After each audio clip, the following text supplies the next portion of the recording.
ఎక్కడ చెందినటువంటి వాళ్ళు ఏంటి అని చెప్పేసి వాళ్ళకి సంబంధించినటువంటి వివరాలు ఇస్తే ఇలాంటి సమయాల్లో ఖచ్చితంగా వాళ్ళని ఐడెంటిఫై చేయడానికి కొంత వాళ్ళ డీటెయిల్స్ నేర చరిత్ర ఏమైనా ఉందా అనే దాని మీద కూడా కంప్లీట్ గా డీటెయిల్స్ ఉంటాయని చెప్పేసి పోలీసులు ఎక్కడికక్కడ అవేర్నెస్ కల్పిస్తున్నారు. అయినప్పటికీ ఇతర రాష్ట్రాల వాళ్ళైతే ఇక్కడే ఏడాది పాటు ఉండేటువంటి అవకాశం ఉంటుంది. వాళ్ళు ఊర్లకు వెళ్ళేటువంటి సమయాలు కూడా తక్కువగా ఉంటాయి. అదే మన తెలుగు వాళ్ళని ఇక్కడ పని వాళ్ళుగా పెట్టుకుంటే నెలకు ఒకసారి లీవులు తీసుకుంటారు అనే కారణాలు కూడా కొంతమంది యజమానులు చెప్తున్నారు. అందుకే ఎక్కువగా ఇతర రాష్ట్రాలకి చెందినటువంటి ముఠాని ఇక్కడ పని వాళ్ళుగా పెట్టుకోవడానికే ప్రయారిటీ ఇస్తున్నామని చెప్తున్నారు. జూబ్లీ హిల్స్ ఘటన జరిగిన తర్వాత సిపి సజ్జనర్ మాట్లాడుతూ నేపాలీకి చెందినటువంటి వాళ్ళతో జాగ్రత్తగా ఉండండి, వాళ్ళని పని వాళ్ళుగా నియమించుకోకండి, వాళ్ళతో చాలా డేంజర్ గా ఉంటుంది వాళ్ళది అని కూడా కొంతమేరకు అతను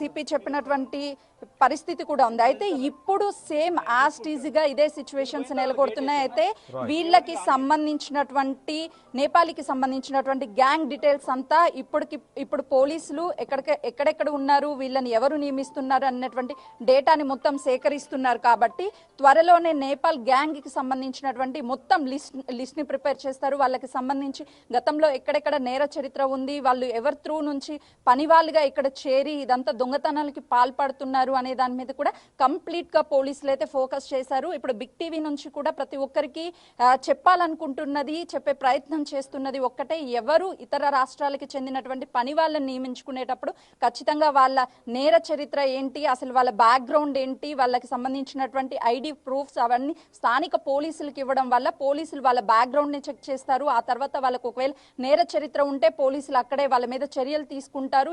ఎవరి ఇళ్లలో ఇలాంటి ఘటనలు జరగకుండా ఉంటాయి. ఖచ్చితంగా వీటిని పాటించాలని పోలీసులు చెప్తున్నారు. బిగ్ టీవీ కూడా అందరికీ అర్థమయ్యేలా ఒక చిన్న ప్రయత్నంగా అయితే మాత్రము అవేర్నెస్ గా చెప్పాల్సినటువంటి విషయం అని కూడా చెప్పుకోవచ్చు.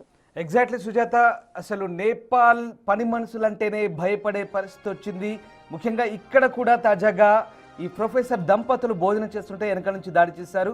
సో దయచేసి మమ్మల్ని చంపకండి, మీకేం కావాలో తీసుకొని వెళ్ళండి అంటూ ఆ దంపతులు రిక్వెస్ట్ చేయడంతో వాళ్ళని కట్టేసి వాళ్ళ ఇంట్లో ఉన్నటువంటి నగదు దోచుకొని వెళ్ళారు ఈ దొంగలు. ఇదంతా కూడా ఆర్గనైజ్డ్ క్రైమ్గా కనిపిస్తోంది. సాహు ముఠా పరైనా ఇది కూడా మరి పోలీసులు ఆరా తీసే పరిస్థితి కనిపిస్తుంది. సో మొత్తం మీద నేపాలీ పని మనుషులంటేనే భయపడే పరిస్థితి వచ్చింది. So be alert. Big TV కూడా చెప్తుంది, మీ పరిసర ప్రాంతాల్లో ఎవరైనా నేపాల్కి సంబంధించిన వ్యక్తులు కావచ్చు, లేదా ఇతరత్ర వేరే ప్రాంతానికి చెందిన వేరే రాష్ట్రాలకు చెందిన పని మనుషులు కానీ ఇతరత్ర వ్యక్తులు కానీ అనుమానాస్పదంగా కనిపిస్తే వెంటనే స్థానిక పోలీసులకు కూడా సమాచారం అందించండి.